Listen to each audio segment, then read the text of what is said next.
আধুনিক বাংলাদেশের রূপকার, বাংলাদেশের রাখাল রাজা শহীদ রাষ্ট্রপতি জিয়াউর রহমান বীর উত্তমের জীবন নিয়ে এবং গণতন্ত্রের মা আপসহীন দেশনেত্রী বেগম খালেদা জিয়ার একটি বই, যে বইটি পপ আপ বই নামে এই প্রথম বাংলাদেশে প্রকাশিত হচ্ছে।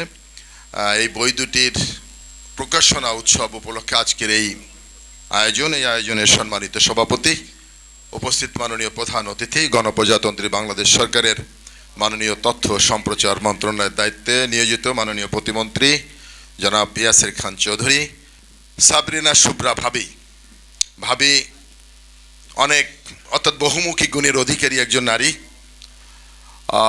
একদিকে গৃহিণী, লেখক, সাংবাদিক, শিক্ষক, আবার রাজনীতিবিদও বটে। কারণ তো নির্বাচনে 12ই ফেব্রুয়ারি নির্বাচনে দেখেছি কিভাবে রাজনীতি করেছেন, নির্বাচনে ভূমিকা রেখেছেন, সেজন্য তাকে একজন রাজনীতিবিদও বলা যায়। সেজন্য ভাবির আগেও দুটো বই মোড়ক উন্মোচিত হয়েছিল, প্রকাশিত হয়েছিল। আমি ছিলাম সেই বইয়ের মোড়ক উন্মোচন অনুষ্ঠানে।